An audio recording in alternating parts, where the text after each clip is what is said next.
Brother? Okay. When Kate saw his brother's face, he snapped out of his daydream. He was going to work. Lee hadn't suspected him at all. After going over his plan and stepping into the security room, he reassured himself. Kate got home and took something out of a drawer. He finally had a use for it. All staff members were often checked despite their positions, and they had to leave their phones behind before beginning their work. That was the reason Kate had set an alarm so early. Before the sun had risen, he was outside the tower. A while later, he showed himself in the lobby to begin his shift. Once hours had passed, he left the security room and walked down the hallway. He entered the storeroom, leaving it shortly after. He had seen Ido cleaning those hallways countless times. He knew Ido was given multiple keys, which he often had at the front of the cleaning cart. Kate waited for Ido to exit the building. Snow had just stopped falling, and Asha always wanted to keep the plaza outside the tower free of any buildup. That was when Kate walked to the cleaning room. The cart was there. Ido didn't always bring it with him, so he examined it carefully. However, he was surprised to find what he wanted on one of the shelves instead. It was the key he needed. He brought it to the staff room. There he unlocked Ido's locker. Every day, Ido would change into a white uniform, leaving his normal clothes behind. His coat, which he always wore, was hanging inside. As fast as he could, Kate took the tiny device he'd retrieved in the storeroom and attached it to the coat's neck, where it would be close to Ido's mouth. When he got back to the security room, he tested it to see if it was working. What he had attached to Ido's clothes was linked to a tiny playback device. He took it out, and when he pressed the record button, a flat line appeared on the screen, indicating it was receiving audio feed. The internal space of the device would quickly run out, so he had inserted a large SD card in the bag. Kate pressed the play button, and soft static began to come out of the speaker. Nothing else played, but he knew that nothing was making any sound in the staff room. He couldn't risk leaving the tower with the device, and he had to go to the storeroom only when it was absolutely necessary. When the hallways were empty, he went back to the staff room and left the device in his locker.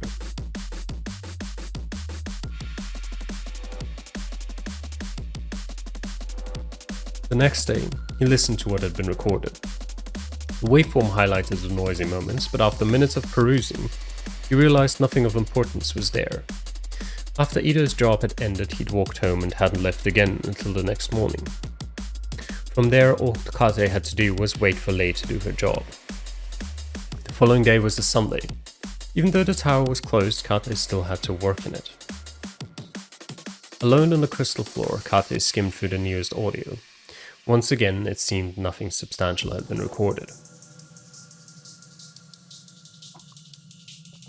On Monday the 28th, he stepped into the building.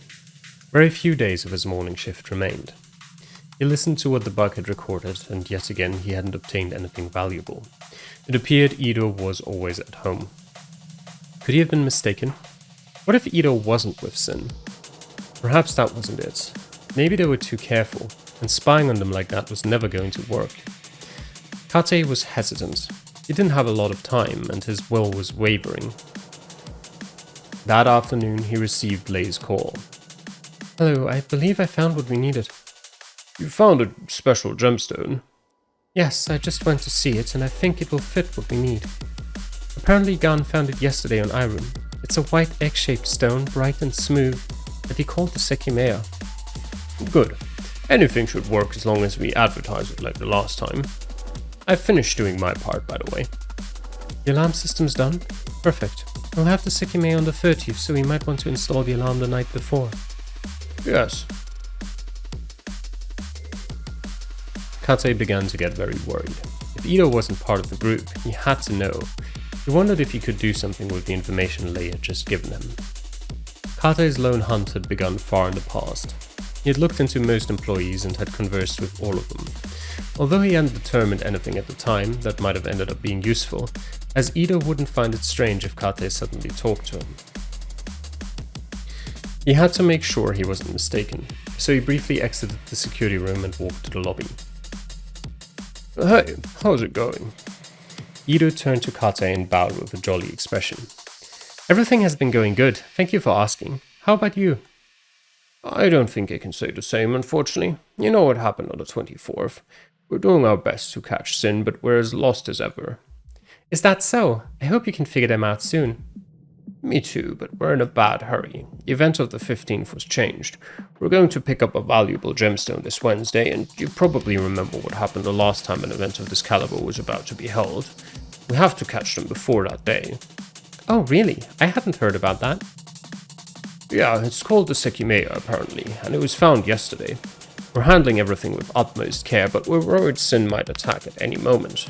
Keep an eye out for me and mention anything you think is suspicious. Oh, absolutely. I'm sorry to hear the situation is this bad, but I trust you'll catch them soon. Thank you. I have to go now. Ido bowed again as Kate walked to the reception desk.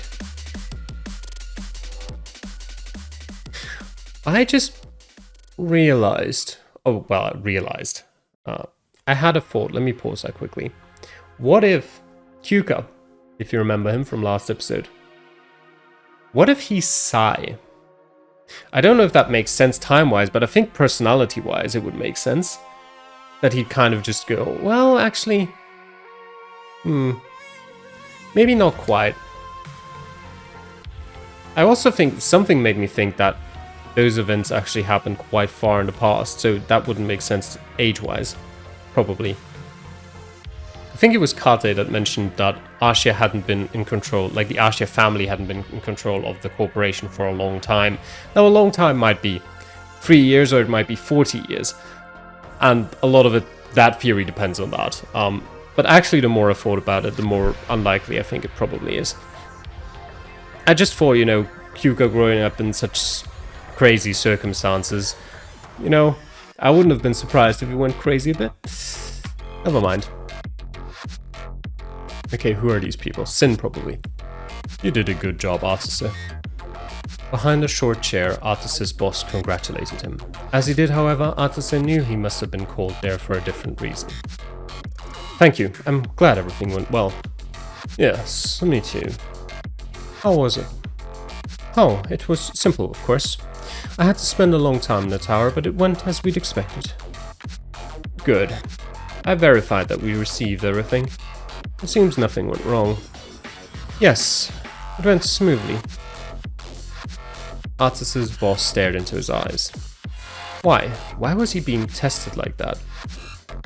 Is that all you have to say? Yes, am I missing something?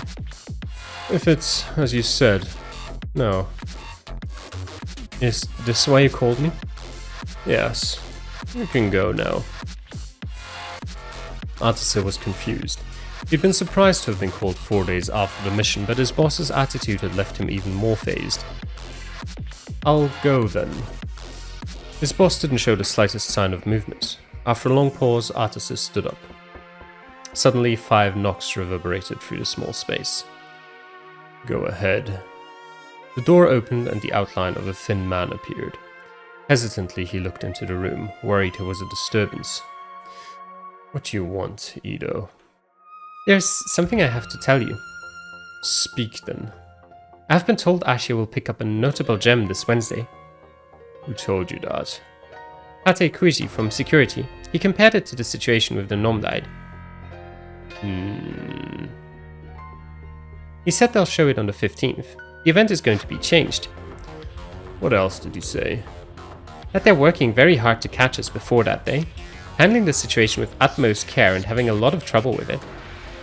The gemstone was found yesterday on Irun and it's called the Sekimeiya. Anything else? No. Why were you told this? I don't know. I think he was venting, honestly. I've worked there since years before the first attack, so I believe I'm considered trustworthy. We had a brief conversation this morning. I see. Thank you for letting us know immediately, and do so again in the future. You may go now. Yes. After Ido left the room, Artiser's boss looked pensive for some time before inquiring what Artiser's thoughts were. Artiser had been the most involved in Ashia-related matters. As such, his superior was curious to know his thoughts on what they'd heard. They must expect an attack is imminent, so I'm sure they have something prepared. course. 3 days ago, our access to the tower's computer was terminated. It's unlikely we were detected, though, so they're repeating the same preemptive actions. Infecting the computer again is not a priority. They must be paying close attention to it, and if they found out a way to identify us, we can't risk notifying them of the moment we regained access. I have a thought.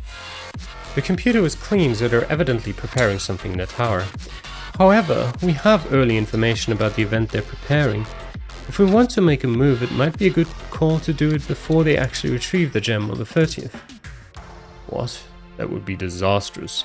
Do not listen to Ido. He was told they're handling the situation extremely carefully, and he was told about a few key details. Ashi are hunting for a spy. If we take advantage of the information Ido was given, we're handing them his identity. You're right, that's a bad idea. You can leave now. I'll think about this. Yes. Atase gave his boss a slow nod and walked out of the room. So either, the boss actually cares about his subordinates and doesn't want Ido to be caught, or he just sees him as too useful of a pawn to give up for one gemstone. Why were you told this? I don't know. I think he was venting, honestly. I've worked there since years before the first attack, so I believe I'm considered trustworthy. We had a brief conversation this morning. Good bug planting, Kate. I see. Thank you for letting us know immediately, and do so again in the future. You may go now. Yes. Kate's heart rapidly pounded his chest. He had landed his first hit. Ido was part of Sin, and Ashi's bait had sunk into their pond. Shaking, Kate combed through the rest of the recording, but it didn't contain anything else of relevance. The door to the security room opened. We've made the primary announcements of the Sekimeiya. We won't have it until tomorrow, but there's no way an issue will come up with Gan. That's good. We have to build it up as early as possible, and we always announce the events well in advance. Jiro had called Atase again. When he stepped into the room, he was gestured to sit in front of the table. Have you heard about it? Ashi's announcement? Yes. They've revealed the existence of the Sekimeiya, and the details match what Ido was told. I think your idea is now worth considering.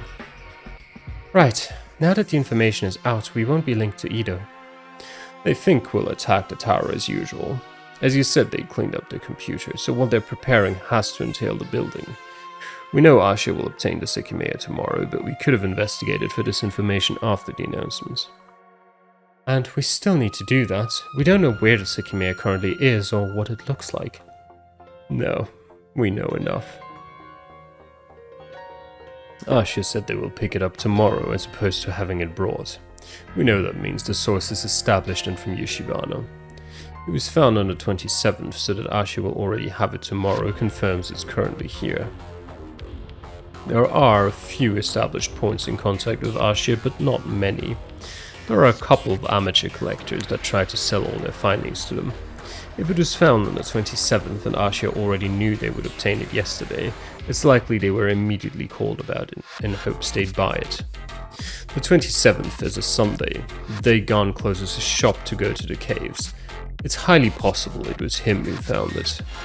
It was also given a name before Asha obtained it, which is something he has done in the past. I understand. We don't know how it looks though.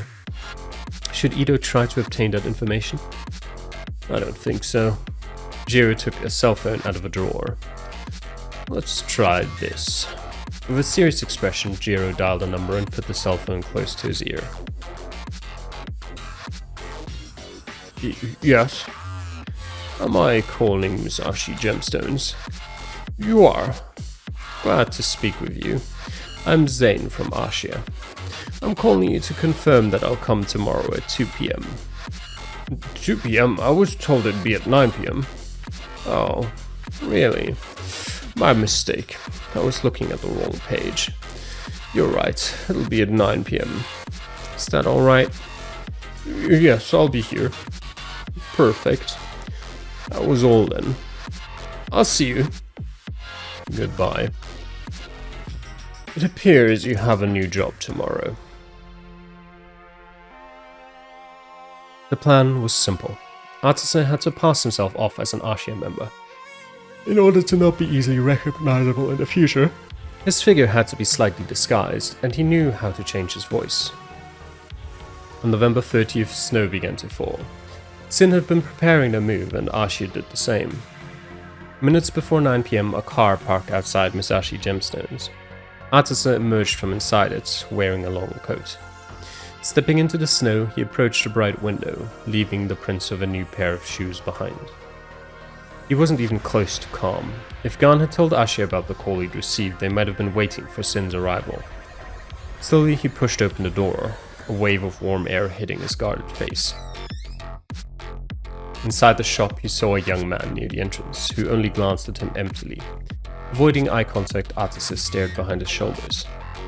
Gan rushed over to the door after hearing the sound. "Hello, I'm sorry for having come earlier than arranged." "Oh, don't worry, I'm happy to see you." Gan's face shaped into a big smile. Then he brought Artisan to the reception desk. "I'd like to see the Sekimeiya."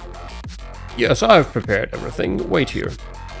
Gan walked away and shortly came back. He held a small brown box between his hands and handed it over to Artisan. During the time it couldn't be in cold, he had made sure the Sekimeiya's temperature wouldn't go through the box. "I'm not done, give me a moment. Oh, and you're aware of what I discussed with Lei, right? The price will be double the usual." Surprisingly, Gan walked away again. As he did, Artisan peeked into the box and saw an egg-shaped stone, glowing faintly. That must have been the Sekimeiya. That was his time. He had it. As he discussed with his boss, Gan had to be paid before leaving, so Artisan couldn't simply step out of the shop. If he ran away, Gan would try to chase him and would immediately call Ashia and the police, and it was possible he'd see their car. Artisan slowly took something out of his large pocket. A grenade that would rapidly disperse smoke through the shop, knocking out everyone who inhaled it. As soon as he activated it, he dashed to the door, colliding with the light falling snow. A curtain blocked the view through the window, so no one could see what had happened from outside. Without slowing down, Artisan ran to the car. He had seen the immense cloud of smoke appearing before his eyes, and Gan had been further into the room. There was no way he'd avoided being knocked unconscious. Python, another member of Sin, had opened the car door. Artisan rapidly stepped in and hurried to close it. "Go! I'm pretty sure he was hit, but Ashia could come at any time." Python accelerated as fast as he could. The vehicle took off at a speed far beyond the legal limit, almost running over an old man past the first turn.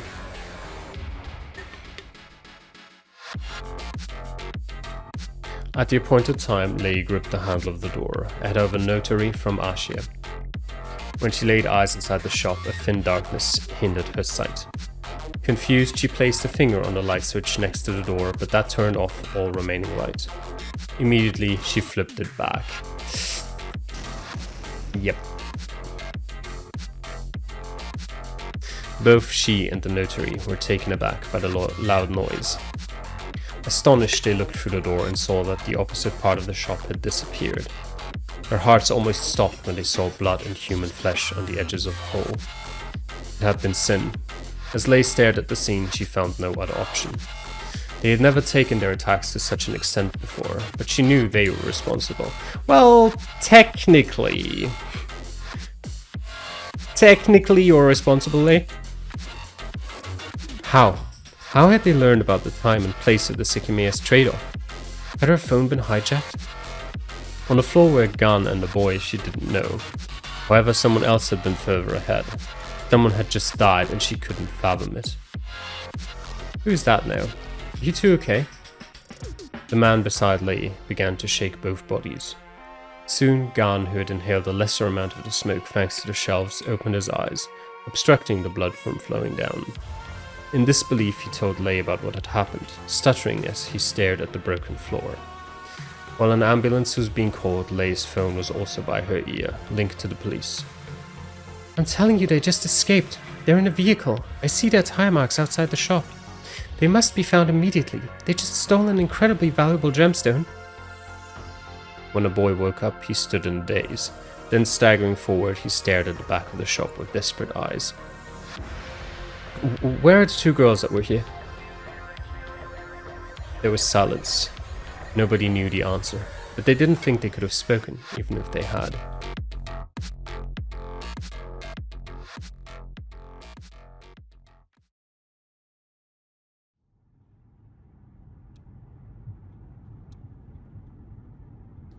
It went well. We're on our way. Python and Artise were driving away, just in case they couldn't go straight to their boss. The dim streets of Yushibana were empty, but the snow prevented them from going as fast as they wanted to. They had to be careful not to let the wheel mark show their destination. When he had calmed down, Artise lifted the box's lid. He saw one of the Sekimeiya. It had to be what Ashia had announced, as Artise had never seen a gemstone like it. Out of the blue, they heard a siren behind them. Through the rearview mirror, they could see a police car approaching. What? Stop! Don't keep going!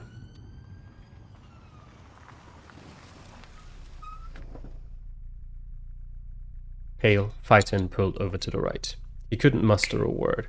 He slowly looked at the box on Artise's lap. Had Ashia set a trap for them? Don't tell me there's a tracker in that box. What? No, I didn't see anything. A police officer knocked on their door, demanding they open it. What's the problem? We were notified your vehicle almost ran over someone at Maura. 2 people saw you going at a much faster speed than the limit allowed. Oh, is that so? Sorry, I don't remember how fast I was going. The officer paused as he smelled the air.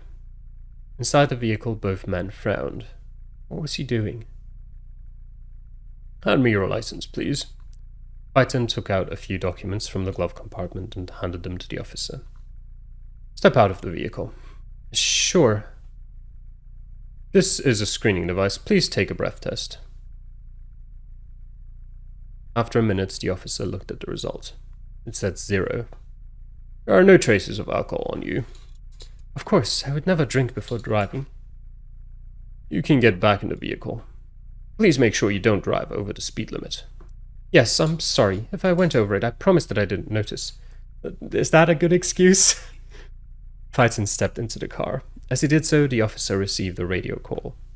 Trying to hide his haste, Phaeton asked if he could get going. With his hand, the officer indicated to hold off. Suddenly, the officer's look changed. Both men noticed he was staring at the brown box. Then the officer saw something else. On Artise's attire, there was an Ashia logo. What's in that box? In this one, a present for my girl. Give it to me. Should I? It's snowing and I wouldn't like it to get dirty. Please, give me that box.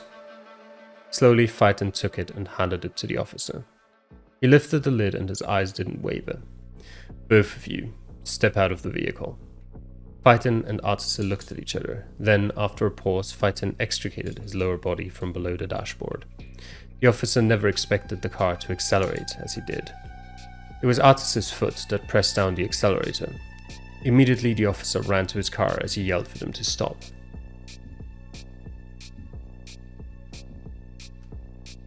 Later into the night, a handful of men were in Musashi gemstones. Everyone had been ordered to leave, and the scene had been preserved as well as possible. Atsuki Hakutoki and Gan had been sent to the hospital. Their physical condition was fine, but they'd have to spend the night there. Under the shop was a channel sheltered from the icy air. There had been 2 more people inside at the time of the explosion. One of them had fallen through the floor, whereas the other had died on the spot. Chiraya Mirana had hit her head after falling from high up and entered a coma. As soon as the paramedics had reached that place, she had been taken to the hospital too. A few people were scattered around where her body had fallen.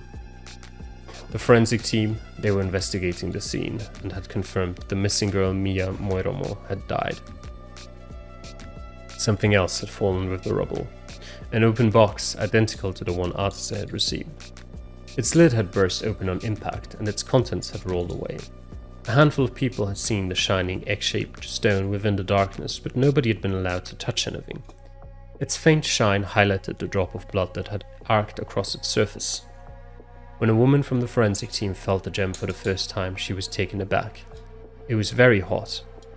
Ashi had quickly learned that only one of the Sekimeiya had been taken and asked the investigation team to return the fallen one. However, as it was related to the incident, it had to be inspected by them first. The woman grabbed the box and shut it inside. Then, gripping a flashlight with her tight latex gloves, she kept searching around the place. When midnight hit, it was December. Kate's night shift had begun. Before entering the security room, he had spoken to Lei. Sin had attacked the gem shop.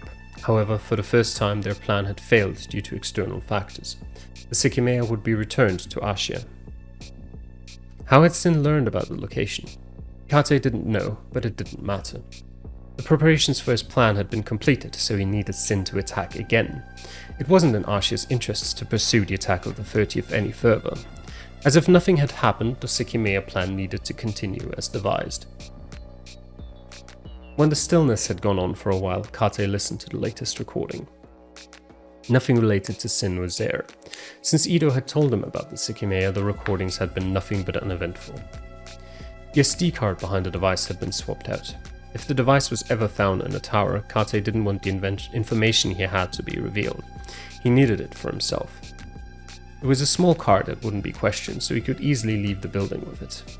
After listening to Sin's brief meeting, he had saved the recording on his own computer, inserting a new empty card in the recording device. At home, Lei hadn't calmed down yet. A young girl had died in Musashi gemstones, and she'd learned the initial details. Sin had impersonated Ashia. Yet again, they had possessed confidential information to carry out their plan. However, they hadn't known about the two Sekimeiya. After being given one, they had released a potent gas in the small shop, which had put everyone to sleep. The girl's death hadn't been part of Sin's plan. It had been the result of a common domestic accident, but Sin had made it possible. The Sekimeiya Sin had stolen was being brought back to Ashia, but the other one, which had fallen through the shop's floor, had been taken by the forensics. Lei had insisted that it be returned. Gan had warned her about the temperature, but she had been told she would have to wait 36 hours. You fucked up badly. Arthur and Phaeton had explained the events to his boss. They'd managed to slip away and safely arrived at the meeting place. Jiro looked stern. He wasn't a man to grow uncontrollably angry, but his eyes showed how displeased he was. Are you convinced you won't be tracked here? Absolutely. The car is parked quite a ways away, but the police will find it soon. We have to give it up. Have you learned what happened? What do you mean? Someone died in Musashi. There was a gas explosion after you left. Both lackeys looked at each other, lost for words. It can't be. We didn't do anything. Watch the news tomorrow. You knocked everyone out so they couldn't stop the gas from being released. Then when Ashia entered, an explosion occurred, killing one of them. Someone else was sent to the hospital in a coma. Do you understand? This is a major fuck-up. Sin does not get involved in murder cases. That wasn't our fault though. We did as planned. You're right. All you did was draw the police to you and lose the Sekimeiya. You both should have been arrested, but now you're going to land us all in hot water. I don't think I'll be recognized. Arthur, shut up. You might be done for already. What? I'm going to ask you the same thing I did once already. Did everything truly go as planned on the 24th? Yes, why are you asking this again? That afternoon, an unidentified person escaped from a prison cell. I was later called and told that you were seen near that place, wearing the same clothes as them. Wait, what? That wasn't me. I was in the tower at that time. You say that, but we erased those records. I don't know what the fuck is going on with you, but what just happened isn't acceptable. Now you're being hunted for causing a death, and the police pulled you over. Both of you are basically done for. So, Arthur says Akaro. Am I gathering that correctly? Is that what we're establishing here? Arthur couldn't believe what he was hearing. He'd been part of Sin for many years, and he'd never been told something like that. I'll still keep his voice the same for now until we actually know. If we ever do actually know. Then, what should we do? You have to be quiet. Wait, and when you're arrested, you stay quiet. Come on, we won't say anything, but isn't there something you can do? Something I can do? What do you want? To go live in a different country? Why would I help you two? You allowed our first failure against Ashia. I'm not sticking my neck out here. Anything involving you from now on will be exceptionally problematic. What about the Sekimeiya? What about it? Are we gonna do anything else about it? Jiro didn't have an immediate answer for that question.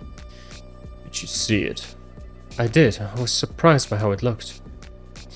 It honestly looks like an egg made of marble, and I think it was shining a little. An egg? How big was it? A bit more than the length of this finger, I'd say. Jiro was pensive for a while. His plan had been so close to working, but he couldn't blindly throw out a new move. Go home for now. Atase, I want you here tomorrow at 2 p.m. Okay, I'll come. Both men knew not to push the issue, so they slowly stepped out of the room.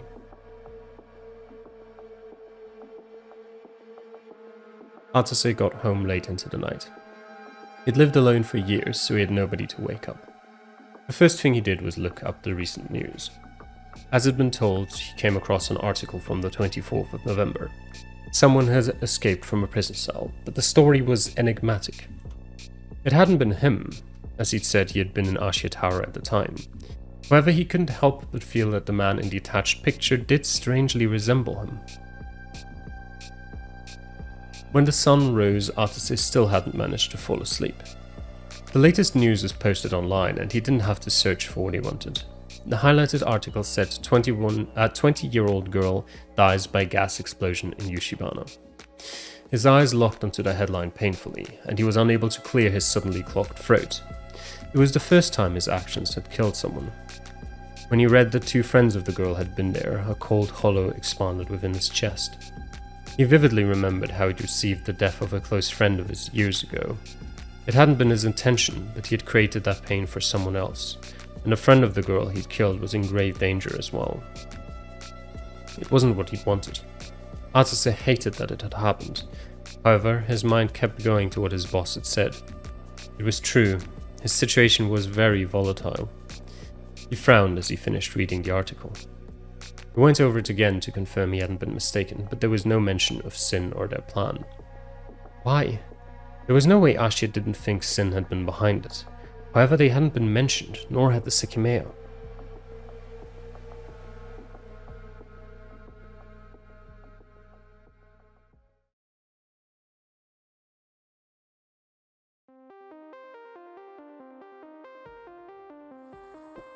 The appointed time came. Atase had been able to get a bit of sleep, and he sat in front of his boss after a silent nod. We're going to wait for Ido to come. He'll be here soon. Alright. Ashia haven't stopped talking about the Sekimeiya, and it was found 2 days before its announcement. Like you said, they're doing something in the tower. I have no doubt that's why her name wasn't on the news. Yes, that's very likely. I also noticed that. A surprising amount of people have echoed Ashia. It appears the Sekimeiya's event is gaining a lot of traction. There's been a lot of interest in it. Do you remember what Ido was told? Kate Kuiji's information was real, and he said they're doing their best to catch us before the 15th. They were sending the Sekimeiya to the tower, expecting our attack before the event. Right. There was a knock at the door. Enter. Ido stepped in, sensing the tense atmosphere. Then he sat beside Atase. Did you get it? Yes, I didn't think I would, but I have what you asked for. The tower's janitor put his hand in his pocket and slowly took out a rectangular piece of paper. It was a photograph. He handed it to his boss, who stared at it intensely. You're right, it looks like an egg made of marble. When he showed it to Atase, he saw the same gemstone that had been inside the box. It was shut behind glass, and the wall in the background was from inside the tower. You took a picture of it. Isn't that very risky? That's what I thought too, but it went well. Sin had figured out a way to sneak tiny devices into the tower. That was the reason they'd chosen Ido as their associate. Staff members were frequently inspected upon arrival, especially after Sin's first attacks. However, the janitor's job entailed the maintenance of the tower's plaza. By bringing the cleaning cart outside of the building and using a different SIN member to drop the desired device in it, they had managed to slip a small camera into the tower. How did you do it, though? The Sekimeiya was brought to the event room and it was inside a cabinet. I hoped it would be out of all the security cameras' sight at some point, but that wasn't the case. I wanted to use the cart to cover my hands so that I wouldn't be seen taking the picture, but it was easier than that. Entering the event room was forbidden to the public, but I stepped in to clean it. As soon as I did, Kate Kuji entered too. His night shift was about to end. It was very fortunate because a long curtain covered the Sekimeiya. He asked if I was curious about it and offered to let me see it. Okay, surely at this stage you get suspicious. Ito's been compromised. Is that so? What did he say this time? He seemed to want to make small talk. I believe he doesn't suspect me. He had a key for the cabinet and he said they'd only made one for the event so that Sin wouldn't be able to unlock it.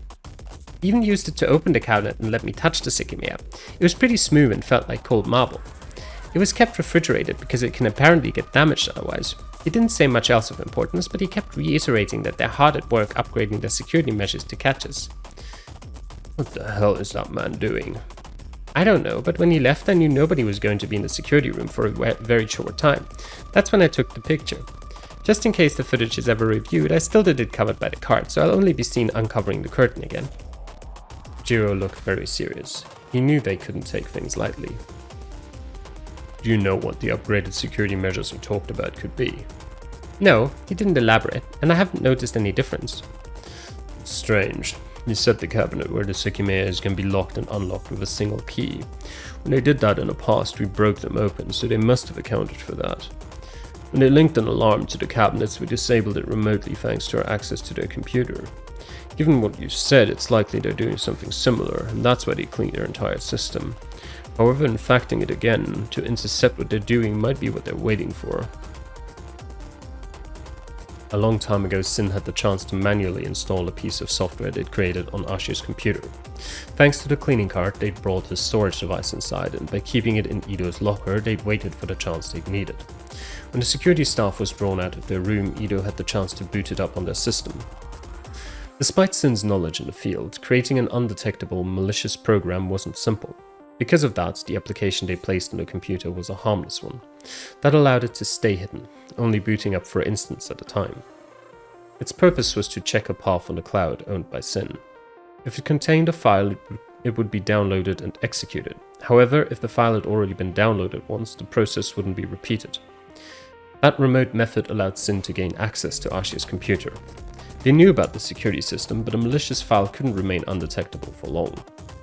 By shuffling it every few days, however, they had kept their connection to the computer for months. It entailed a risk. If the server file was found at any given time, reverse tracking Sin could have been feasible. To prevent that, they had made sure their file wouldn't ever be automatically detected. But their connection to Ashi had been cut a few days previously. What that meant was that the computer had undergone a thorough cleanup that had managed to erase Sin's file in the process. However, what about the application that had been manually installed months ago? Had it been erased too? Jiro feared the reason behind the computer's cleanup. If their original application was still present within the computer, they could infect it again by putting up a new file on the path. What Jiro didn't like was the thought that Ashia were monitoring every change. While the file itself couldn't be detected as malicious, they might have committed a manual cleanup to assure it, or anything similar would be deleted. Then if Sin remotely downloaded a new one, its appearance would be noticed, and although it wouldn't be detected as malicious, Ashia could be sure Sin had sent it. Jiro had come up with a test. To know if their original application was still there, he put up a different file on the path. Upon execution, it would send a request to a web server before deleting itself. The request had been received, so Jiro knew infecting Ashi's computer again was possible. However, he was very hesitant about doing it. The event will be on the 15th, but until then it seems the Sekimeiya will be in the event room, merely locked inside a cabinet. Nothing we can do should involve breaking it open. It'll be there for 2 weeks. They definitely expect our attack, and they think it'll happen during any night. You said the cabinet looks different than the others, right? It was prepared specifically for this, and the computer was cleaned up. I'll repeat that Kate Kuiji said their intent is to catch us before the 15th. There's one more thing that caught my attention. You were told that they'd only made one key for the day of the event. This means the key will be used on the 15th. Oh yes, he said he'd let me be the first to touch it and warned me to be very gentle. The first to touch it, so they'll let visitors feel it during the event too. That confirms that they'll unlock the cabinet, which we can't and shouldn't try to do. Both subordinates were paying close attention and slowly understood what Jiro was getting at. If we're going to attack, there are many reasons why it should be on the very day of the event. Now that Ashia are putting so much effort into this, we can't follow along with their expectations. And there's another important reason why we shouldn't try to steal the Sekimeiya any day before the 15th. Since the announcement, Ashia haven't stopped building excitement for this mysterious gemstone. They're likely being excessive on purpose. Today, the Sekimeiya's value is already greater than yesterday's. Every day it's kept as a mystery, Ashia are artificially inflating its value. This is why on the 15th the Sekimeiya's value will be the highest it can be. That is when we want it. How would we obtain it though? It will always be guarded when the cabinet's open, and there's a security camera in the room. Ashia is supposedly raising the scale of their measures. So should we. You're right, when the cabinet is unlocked we won't easily be able to access the Sekimeiya, but when it's locked, there's no way we will. It is possible we could acquire the single key they have, but that's not exactly likely, and it would place a lot of suspicion on Ido. This is why I'm willing to prioritize my first idea. I asked you to bring a picture of the Sekimeiya because I found Artus's description of it interesting. It was supposedly found on Irun, that derelict mountain. I find that very hard to believe. Where would such a thing be? There are no caves there, and like Ashia is saying, this is far from a typical gemstone. Doesn't it look too good to you? Its shape isn't natural if it's supposed to be a stone formed over the years. There's something about this story that is off. It was found right after our latest attack and right as the computer was cleaned up. What I believe is that the emergence of this gemstone is directly related to us. Both of you compared it to marble and it glows faintly. Added to its shape, vague origin and the lack of details Ashia are providing, I can't help but feel this was deliberately organized, as if the Sekimeiya was handcrafted to draw us to the focus of their upgraded security. Do you mean that they made the Sekimeiya? That is irrelevant. However, if they did, it would have been simple. They crafted a material of a single color into a simple shape. There are some that glow like this, and luminous paint would achieve the same effect. It doesn't matter if the gemstone in this picture was fabricated. Ashia are giving it real value. However, what I've said could be of immense use to us. Ido. It felt like marble, right? We can have its dimensions and the color and form aren't an issue. Do you know that molding marble is fairly simple? What are you saying? That we could replicate the Sekimeiya? We easily could. I see, so we could sell it as a real Sekimeiya? Of course not. That would eliminate all our credibility. I said this as a solution to Ido's question, how to obtain the real Sekimeiya. On the 15th, if we take it while the cabinet is unlocked, it will be noticed immediately. The real problem is taking it out of the building. If, instead, we replace it with ours, Ido could take it out with the cleaning card. Do you really think we could swap them? How would that not be noticed? Also, doesn't this create the same problem? If we manage to replace it with a similar looking stone, how would we demonstrate we have the real one? If we sold it, Ashia would claim to still have it. We could easily demonstrate it, and not only to assert our credibility, but also to let Ashia know their measures have failed again. I know who could do this for us. My good friend Kevin? Neneko. I have an idea of how to account for this, but I'll need to think more about it. Your other question, how the swap wouldn't be noticed, that has an easier answer. We'd have to do it when the cabinet is open, however we can't be seen, either in person or from the security room. There is a way, the same thing we used last time, a smoke grenade. Do you want to release that in the tower? The event will consist of guided visits for 3 people at once, and it will start at 9. Like always, at that time the floor will be almost empty. That is when we have to make our move. before anyone knows what the Sekimeiya is. We know the people who show up earliest get in earliest. Artise, you'll be there first. Yes, he is Akaru. That's confirmation now. I'll change his voice now, sure. Fazed by his boss's words, Artise stared hesitantly. He hadn't heard the entire plan yet, but it already sounded dangerous. Ido will be there too. Once you're inside, he will secretly give you a small grenade that he'll bring in the previous day with the cleaning cart. When the event begins, it'll go off in front of the Sekimeiya and it'll knock everyone out. The smoke will rapidly rise up, so to avoid inhaling any, you'll immediately throw yourself to the floor. The cabinet will be unlocked, which will give you the chance to swap the Sekimeiya. Ours will be in the cleaning cart, and so that you don't have to go back to the lobby, Ido will leave it in the cleaning room. After that, you'll keep acting as if you fell unconscious. In the end, despite the attack, Ashia will think they still have the Sekimeiya, so the following day Ido will be able to take the real one out. Wait oh, right, Akaru's voice now. Wait a second, why do I have to do this? Shouldn't Ido be the one? This could go horribly wrong. No, at the time of the event, Ido has no reason to be in the event room.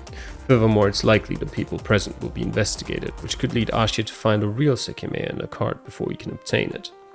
This could go wrong, you're right, but it can work. However, see it as a chance I'm giving you. You screwed up badly. Not only should you redeem yourself to us, but to yourself. If you're found, you will be seen as a killer. Make sure this plan works before you think of asking for our help again. Will you offer help if this goes well?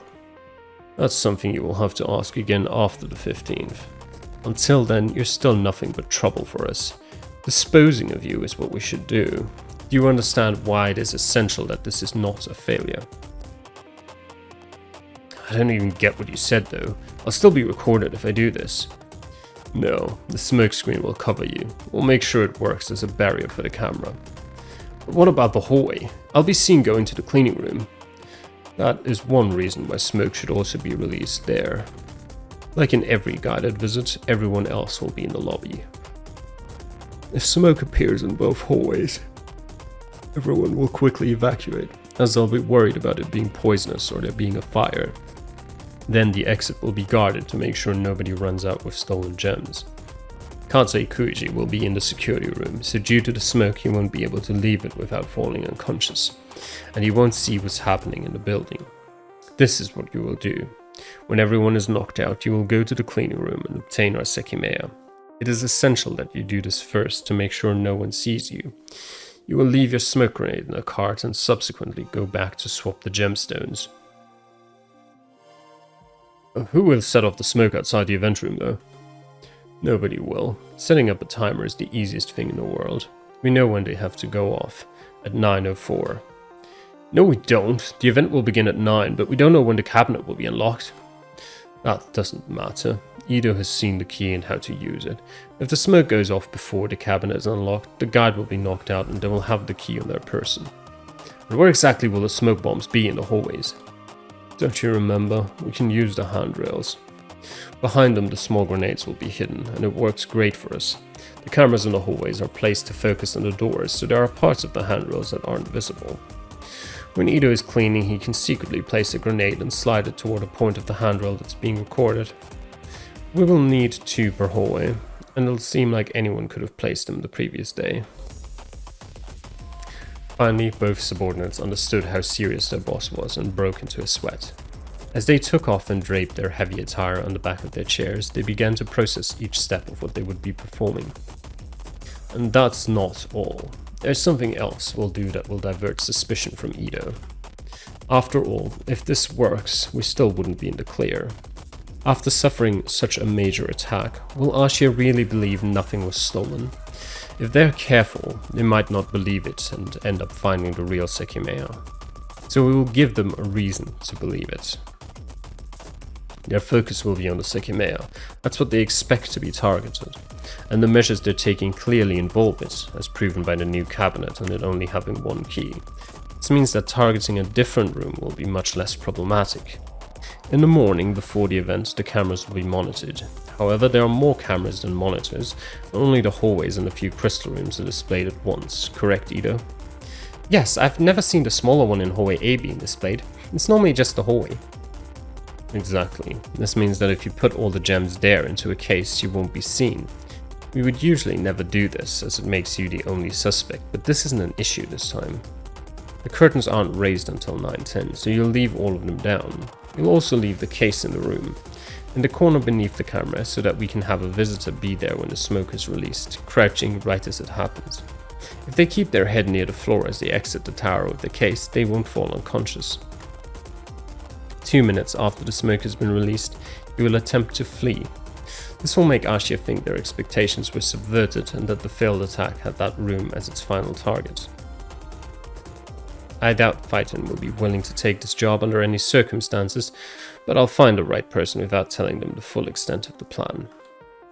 Since the reason behind doing this is passing off that room as a target, the smoke will need to be released there as well, so that's where Ido will leave the last grenade. But what? I'm very confused. All of this will be recorded. Yes, before I said that infecting the computer again could be risky. While that is true, it won't be an issue if we take the proper measures. When the smoke is released, it will infect the computer remotely. While Kate is overwhelmed by the attack, it'll take me a few seconds to erase the saved footage of the previous 24 hours. Then I will immediately disconnect our access so that we can't be tracked. This will work in 4 different ways. It will remove the footage that incriminates Ido. It will remove the footage showing the source of the smoke in the event room. It will make them think we had to remove the hallway's footage to hide who placed the grenades there when that's not actually needed. And lastly, it will hide that we can access the computer at any time, because they might think we were able to erase the footage thanks to the commotion of the attack. This is it. This is what we'll do and how we'll nab the Sekimeiya. Once the plan is a success, we'll get it out of the building with a cart. However, how do we let Ashia know the Sekimeiya is fake? Whatever the best answer is, it relies on the crafting process.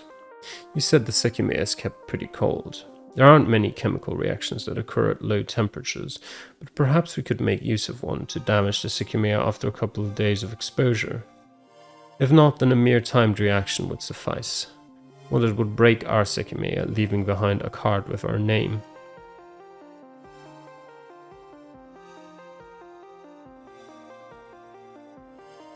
When Kate saw the busy waveform, he knew his bait had been effective. Since Sin had attacked the gem shop, Ido hadn't spoken to his boss. Kate had wanted to know Sin's position after their failure, so he had given Ido information about the Sekimeiya to report to his group. At a low volume, he listened to the audio in his dim office. The second time, the conversation was a lot more substantial. Kate thrilled internally, an overwhelming amount of details were being revealed to him. He finally knew many of Sin's secrets that had tormented him for so long. He heard Sin design their plan, even though the end sounded muffled. Ashia's lure wouldn't work. There would be no attack before the 15th, and most importantly, Kate could no longer follow through with his scheme. Sin would attack during the daytime. The alarm wouldn't be activated, and Kate's voice could be heard by other people. In addition, even if the alarm was activated, Kate wouldn't be able to offer a Sin member a quick escape, as the outside of the building wouldn't be deserted. However, there was something else Kate realized. Sin were right. The Sekimeiya's value was already much higher than what Ashia had expected. To incentivize Sin's attack, Ashia had been building an air of mystery around the gemstone, which had rapidly expanded. Until the 15th, the Sekimeiya's worth would be far higher than everything else Ashia had ever possessed. Kate didn't feel pressured. He had very valuable information, and he had learned that the concept of his plan could still be executed, albeit differently. He could anonymously threaten Ido with the audio, but that would give away Kate's source of information, and unlike after his previous plan, Sin wouldn't be indebted to him. As such, he decided to change his way of thinking for the time being. The Sekimeiya. He could obtain it himself and postpone the idea of blackmailing Sin.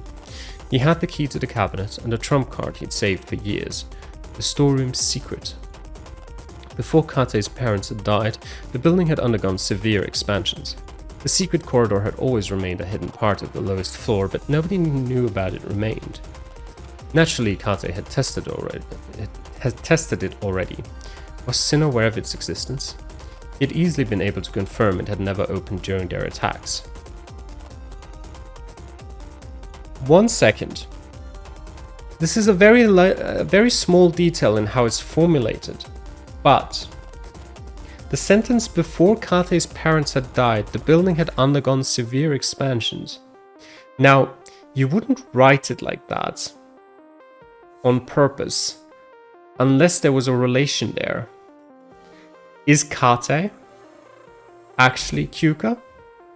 That would make a lot more sense in how he said a lot of time had passed since the Ashia family had, lost, let's say, control over the corporation. It would also explain him having a fairly quiet and peaceful job as a security officer there. I think that makes a lot of sense now, actually. Okay. How would Kate take the Sekimeiya out of the tower? Despite all he knew, it wasn't a simple task. He couldn't act out a fake Sin attack when he didn't have the night shift. If he entered through the storeroom, he would be seen from the security room. He could take action when he had the night shift. He could bring the Sekimeiya to the storeroom and claim Sin had erased the security footage, but would such a thing be believable? Wait. He said brother. Wait, huh? But his brother's dead, isn't he? Kyuka's brother. I mean, that would explain why he was so shocked by it, but... Huh. Okay. We'll keep it in the back of our mind. He wasn't worried that Sin could threaten him anymore. He had the upper hand in that battle, as he could expose a good deal about them. Yet Kate's story would be too convenient. His alarm would have to be somehow bypassed, and Kate would have to let them escape. What if he activated the alarm by forcing open the cabinet? Then when the exit unlocked, no Sin member would be found in the building, and the Sekimeiya would have magically disappeared. There was only one way Kate could make that work, by saying he had seen someone escaping toward the storeroom. However, he didn't want to reveal the existence of the hidden door yet. There was no smooth story that let Kate weasel out. He didn't want to be investigated by Ashia or Sin, but every scenario sounded iffy and had him as an easy suspect. That was until he realized that the perfect moment existed. A moment where he wouldn't be the only suspect, and where his story would be believed without doubt. The day of the event. The day when Sin would be in the tower, and when Kate would be in the security room. He could use their own attack against him to obfuscate his involvement. He knew what would happen and what Sin's actions would be. He immediately thought of a way to take advantage of them. The Sekimeiya cabinet had been designed to trigger the alarm upon being minimally damaged. At 9:04, a vast cloud of smoke was going to be released in the event room. Even though the cabinet could be unlocked, the mere damage of the smoke could set off the alarm. In any case, if the alarm went off at that time, it wouldn't be questioned. A real attack would have triggered it, so it would have served its function. Kate had designed the system, and he knew Sin didn't have access to the tower's computer. If he altered the system to automatically activate the alarm at that time, no one would know. He could trap Sin in the tower to then carry on the rest of their plan himself. In addition, Kate had another reason to trigger the alarm, to aid Sin before his intervention. The only way their plan could fail was if people from the outside quickly raided the building despite the smoke. That was something the alarm could prevent. Kate's initial idea was promising, and he could develop it further. Sin would disable the hallway A cameras where the security room and the storeroom were. That meant that before the attack, Kate could quickly go to the lobby to discuss what to do during the event with the police. That would be the last recording of hallway A. Upon seeing the smoke, everyone would rapidly evacuate, unaware that the alarm was soon to be activated. Then, during the chaos, Kate would re-enter the hallway. That would no longer be caught by the cameras. As he'd heard Sin's discussion, he knew that by crawling he would avoid falling unconscious. He knew what Artus's movements would be. The alarm wouldn't influence them. He would go to the cleaning room, so Kate had the opportunity to take the Sekimeiya out of the cabinet if it was unlocked. If it wasn't, he'd go take it from the cleaning cart after Artus finished his job. Then he could rapidly go to the storeroom and leave the Sekimeiya behind a movable wall. Lei had told him it couldn't be kept at a warm temperature, but the storeroom's corridor was colder than the rest of the tower due to being unregulated. Lastly, he would leave using his unique key. Everyone would be in front of the entrance, so he wouldn't be seen stepping out of the hallway. The building. Then he would appear from behind them, as if he had evacuated. which hallway A's camera would corroborate. Nobody would be in the security room, so after 12 hours the shutter would open. Then someone inside the building would be guaranteed to be a member of Sin and responsible for triggering the alarm. However, nobody would know the Sekimeiya had been stolen because Sin's fake would remain inside, and nobody would suspect Kate of having had any involvement, as he couldn't have. Not even Sin would suspect him. And in the future, he could retrieve the real Sekimeiya from the storeroom without an issue.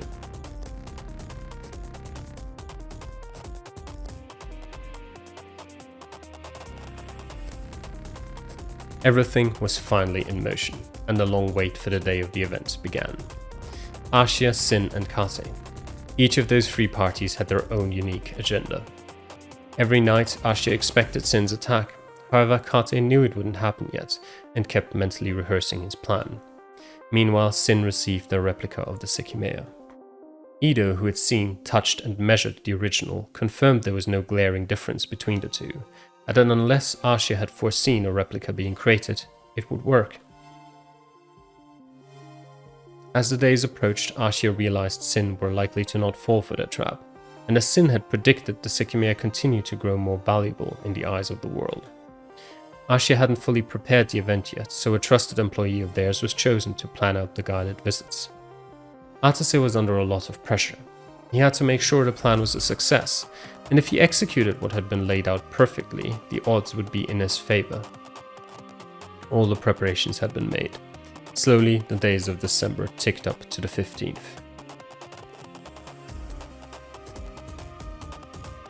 And that is where we'll end this episode of the Sekimeiya Spun Glass. Thanks for watching, hope you enjoyed, and I will see you guys again next time. Till then, bye.